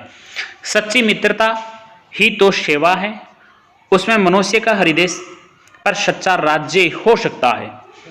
जाति पाति, रूप रंग और नाम धाम तथा बाप दादे का नाम पूछे बिना ही अपने आप को किसी के हवाले कर देना प्रेम धर्म का तत्व है। जिस समाज में इस तरह के प्रेम धर्म का राज्य होता है उसका हर किसी को बिना उसका नाम धाम पूछे ही पहचानता है, क्योंकि पूछने वाले का कुल और उसकी जात का वही होती है जो उसके हिस्से जिससे कि वह मिलता है। वहाँ सब कुछ लोग एक ही माता से पैदा हुए भाई बहन हैं। अपने ही भाई बहनों के माता पिता का नाम पूछना क्या पागलपन से कम समझा जा सकता है? यह सारा संसार एक कुटुंबवत है, यह सारा संसार एक परिवार के रूप में है। लूले, लंगड़े, अंधे और बहरे उसी मोरूसी घर की छत के नीचे रहते हैं, उसी एक घर की छत के नीचे रहते हैं जिसकी छत के नीचे बलवान, निरोगी और रूपवान कुटुंबी रहते हैं। मूढ़ों और पशुओं का पालन पोषण बुद्धिमान, सबल और निरोग ही तो करेंगे। आनंद और प्रेम की राजधानी का सिंहासन सदा से प्रेम और मजदूरी के कंधों पर ही रहता आया है। देखिएगा यहाँ पर क्या बतलाया गया है, यहाँ पर बतलाया गया है कि कोई भी व्यक्ति होता है वह कभी भी अपने माता पिता का नाम नहीं पूछता है, क्योंकि वह अपने माता पिता, दादा परदादा का नाम अच्छी तरह से जानता है और वह यह नहीं पूछता कि जाति के बारे में नहीं पूछता है। यहाँ पर प्रश्न बनता है यह सारा संसार एक कुटुंबवत है। समझाइए, लेखक ने यह सारा संसार कुटुंबवत है इसलिए कहा है क्योंकि एक ही छत के नीचे लंगड़े, लूले, अंधे, बहरे एक ही छत के नीचे रहते हैं। वे सभी भाई बहन हैं। वे कभी भी अपने नाम बाप दादा का नाम नहीं पूछते हैं, किस जाति के हैं, किस कुल के हैं, किस धर्म के हैं, ये नहीं पूछते हैं, क्योंकि वे भली भांति जानते हैं। इसलिए यह सारा संसार कुटुंबवत है। कामना सहित होकर भी मजदूरी निष्काम होती है, क्योंकि मजदूरी का बदला ही नहीं है। निष्काम धर्म, निष्काम कर्म करने के लिए जो उपदेश दिए जाते हैं उनमें अभावशील वस्तु स्वभावपूर्ण मान ली जाती है। पृथ्वी अपने ही अक्ष पर दिन रात घूमती है। पृथ्वी अपनी ही दूरी पर अपने अक्ष पर दिन रात घूमती है। यह पृथ्वी का स्वार्थ कहा जा सकता है। पृथ्वी का स्वार्थ क्या है? पृथ्वी का स्वार्थ है कि वह अपने अक्ष पर दिन रात घूमती है, परंतु उसका यह घूमना सूर्य के इर्द गिर्द घूमना तो है ही, और सूर्य के इर्द गिर्द घूमना सूर्य मंडल के साथ में एक सीधी लकीर पर चलना है। अंत में इसको गोल चक्कर खाना, सदा ही सीधा चलना है। इसमें स्वार्थ का अभाव है। इसी तरह मनुष्य की विविध कामनाएं उसके जीवन को मानो उसके स्वार्थ रूपी धुरे पर चक्कर देती हैं। देखिएगा, मनुष्य का जो जीवन है वो उसके स्वार्थ रूपी धुरी पर चक्कर देता है, परंतु उसका जीवन अपना तो है ही नहीं, वह तो किसी आध्यात्मिक सूर्यमंडल के साथ की चाल है। अंततः यह चाल जीवन का परमार्थ रूप है। स्वार्थ का यहां भी अभाव है।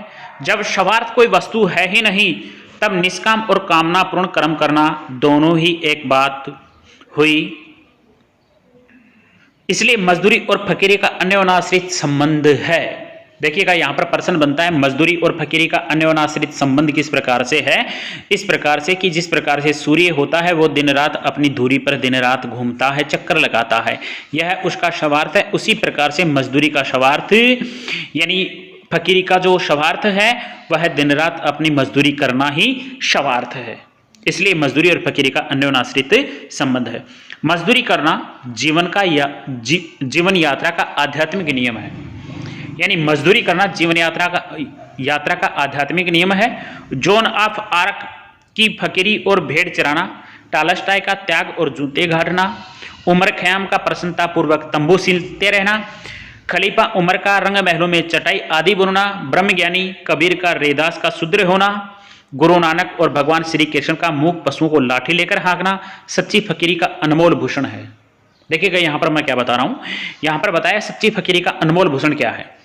सच्ची फकीरी का अनमोल भूषण क्या है? उत्तर है, सच्ची फकीरी का अनमोल भूषण है मजदूरी करना, अर्थात अपना कर्तव्य करना ही सच्ची फकीरी का अनमोल भूषण है। मजदूरी करना जीवन यात्रा का आध्यात्मिक नियम है। बताइए, इन्होंने बताया है कि जोन ऑफ आर्क जो व्यक्तित्व थे वो फकीरी और भेड़ चराते थे। टालस्टाय जो व्यक्ति थे वह त्याग और जूते गांठते थे।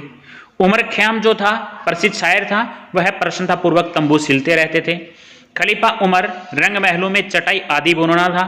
कबीर थे वो ब्रह्मज्ञानी थे। रेदास थे वो शूद्र थे।